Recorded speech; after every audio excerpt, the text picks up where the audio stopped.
kasus talak yang paling parah, kasus talak yang paling buruk. Nggak ada peluang untuk kembali. Jadi kalau suami sudah mengatakan punggungmu seperti punggung ibuku, itu lebih daripada talak. Bismillah, walhamdulillah, wassalatu wassalamu ala rasulillah wa ala alihi wa sahbihi wa mawalah wa ba'd. Dari pertanyaan-pertanyaan yang kita terima ini menunjukkan bahwa memang jamaah Kampung Karanganyar ini jamaah yang luar biasa, jamaah yang memiliki wawasan keislaman, suka membaca, suka mendengarkan kajian. Jadi insyaallah masyarakat seperti ini akan menjadi masyarakat yang makmur. Satu-satunya masjid yang masya Allah di Kota Langsa ini sangat ramah dengan anak, nomor satu. Tapi harus dibimbing ini, karena seringnya belum salam imam anak sudah bubar duluan. Ya baik, menjawab dari 3 pertanyaan. Pertanyaan pertama terkait masalah zihar. Zihar asal masalahnya ya kisah Khawlah binti Tha'labah, betul tadi, radhiyallahu anha, dengan suaminya Aus bin Samit. Ada sebabnya, itu ringkas cerita, Aus bin Samit menzihar istrinya. Zihar dahulunya di masa jahiliyah sebelum datangnya Islam adalah kasus talak yang paling parah, kasus talak yang paling buruk. Nggak ada peluang untuk kembali. Jadi kalau suami sudah mengatakan punggungmu seperti punggung ibuku, itu lebih daripada talak. Namun Aus bin Samit ini menyesal sehingga ingin mendekati Khawlah. Khawlah mengatakan tidak, ini wanita bertakwa, sampai saya adukan masalah ini kepada Rasulullah sallallahu alaihi wasallam. Mengadu Khawlah binti Tha'labah kepada Rasulullah sallallahu alaihi wasallam, yang kebetulan waktu itu Rasulullah sallallahu alaihi wasallam berada di rumah Sayyidah Aisyah radhiyallahu anha. Rumah Sayyidah Aisyah kecil, 3x4 meter. Karena ini masalah rahasia, maka Rasulullah SAW mengambil sudut rumah supaya enggak kedengaran sama Sayyidah Aisyah radhiyallahu anha. Ternyata di waktu itu terjadi debat antara Rasulullah SAW dengan Khawlah, walaupun debat dalam makna yang layak. Maksudnya kalau selevel Rasulullah SAW itu harus lebih beradab. Kalau untuk sesama manusia ini belum debat yang terlalu panas. Ringkas cerita, Rasulullah SAW mengatakan, ma araki illa talaqan. Menurut pendapat saya, engkau itu sudah dilepas, sudah kena talak oleh suamimu. Ya Rasulullah, tapi saya punya anak yang banyak.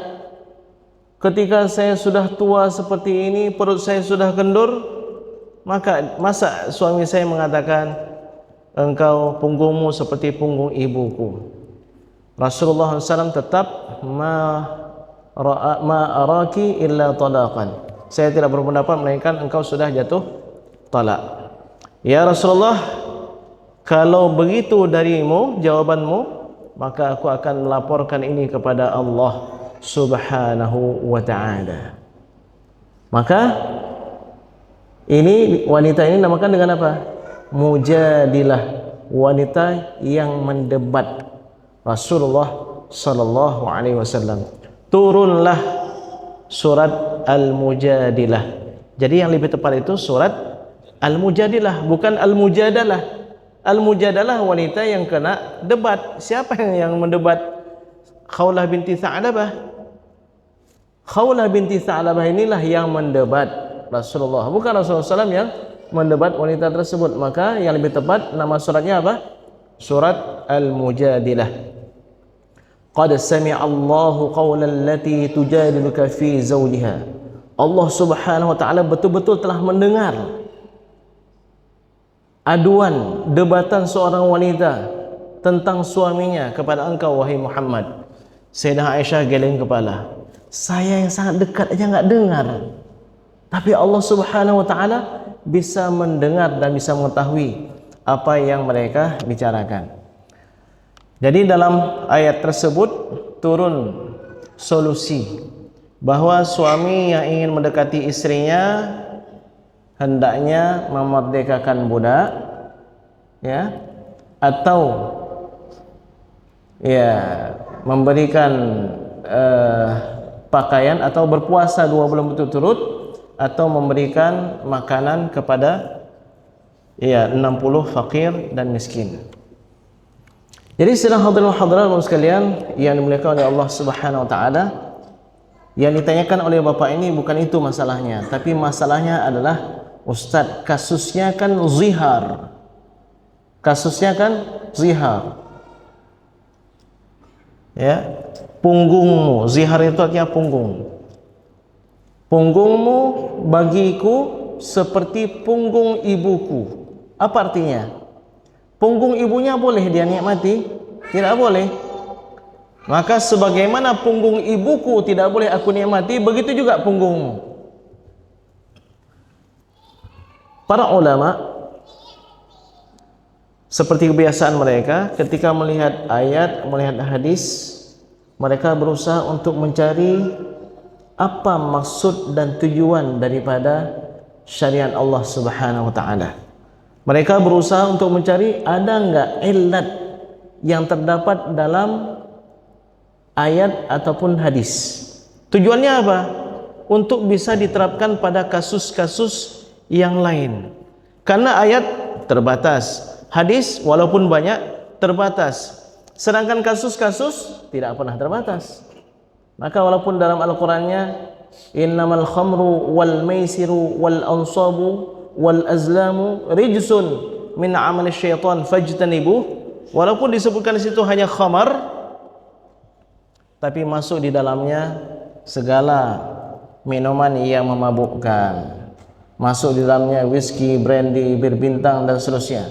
Masuk di dalamnya ganja dan seterusnya. Saya teringat ketika tahun 98 sebelum berangkat ke Mesir, sempat kuliah di Banda Aceh 2 bulan atau 1 bulan setengah. Ada teman saya itu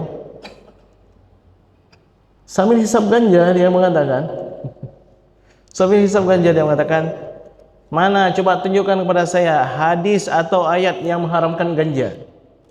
Kalau ada saya berhenti sekarang. Saya katakan, ya waktu itu kan kita sudah belajar juga di pesantren. Kata ganja memang nggak ada, tapi makna ganja itu ada pada khamar. Saya baru mau percaya kalau ada ayatnya, kalau ada hadisnya. Ya, bagaimana kita membicara dengan orang seperti ini? Dan sekarang saya lihat, saya dapat informasi sudah berada di alam lain. Di alam penjara maksudnya, ya. Istrinya pun sudah berpisah dan seterusnya, sampai saat ini masih belum bisa dibebaskan. Baik, Bapak sekalian. Maka oleh karena itu para ulama melihat ini, apakah makna punggung ini berlaku pada makna yang lain? Iya. Pada anggota tubuh lain? Iya. Segala anggota tubuh yang tempat bersenang-senang suami, yang arahnya ke tempat bersenang-senang suami dalam makna yang dihalalkan setelah akad nikah, itu semuanya masuk dalam makna punggung. Itu masuk dalam makna punggung.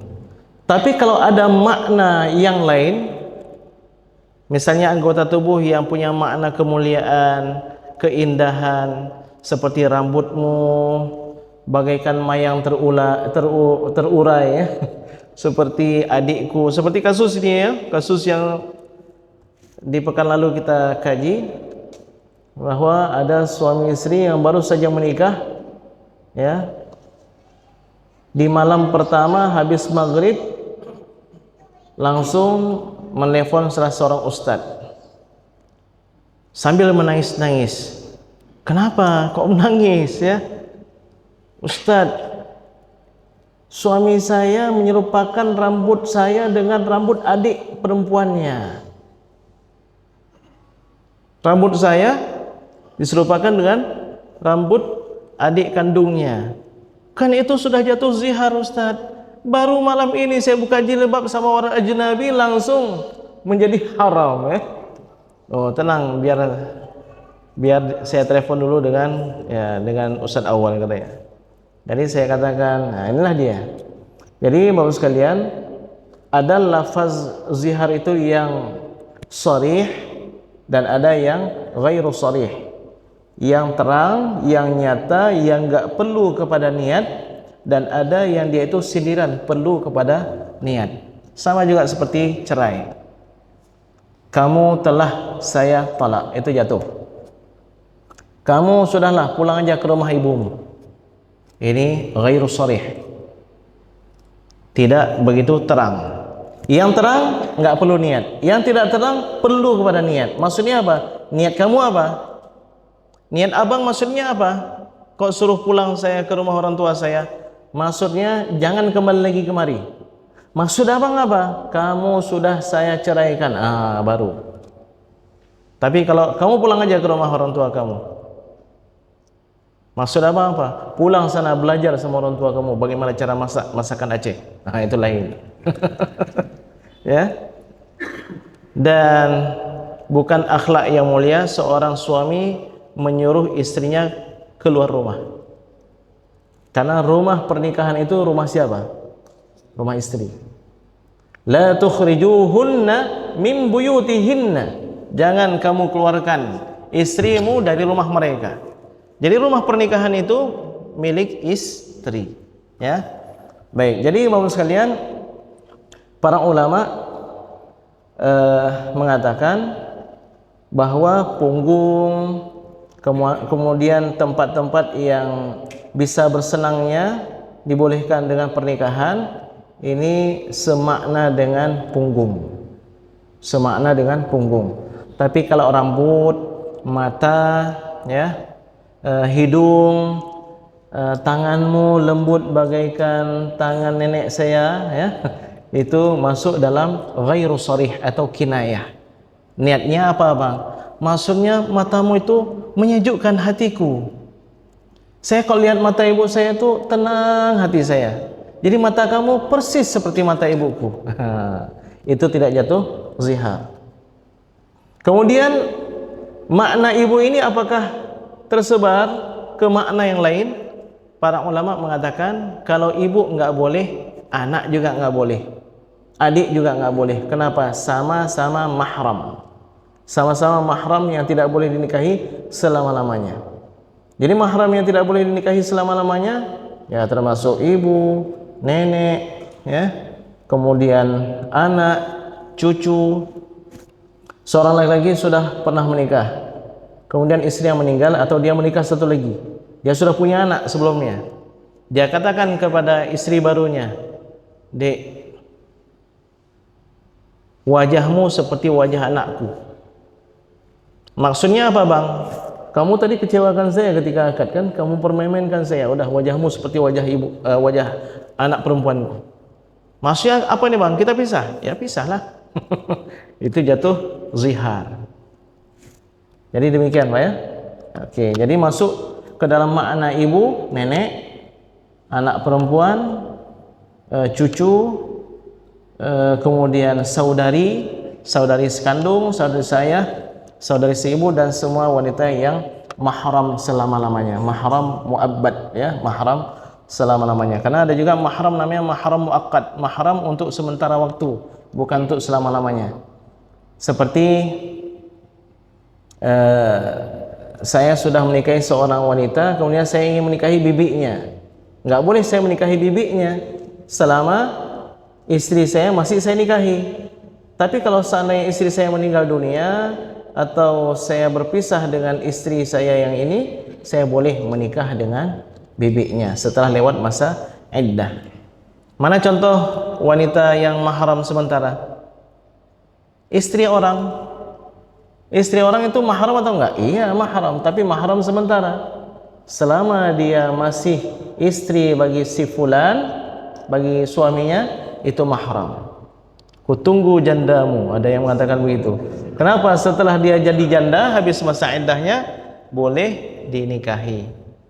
Begitu juga seorang laki-laki yang sudah punya istri 4 orang. Apa pula 4 Ustaz? 2 aja susah Ustaz ya. Sudah punya 4, menikahi yang kelima itu mahram. Wanita di atas muka bumi ini semuanya mahram muakkad, ya. Kalau mahram muakkad enggak masuk ke dalam zihar. Masya Allah cantik sekali rambutmu, atau punggungmu seperti punggung bibikmu, itu enggak jatuh zihar. Punggungmu seperti punggung artis fulana, si istri. Astagfirullahaladzim bang, kapan abang lihat bang? Ya, demikianlah lebih dan kurang, jadi enggak jatuh kepada zihar.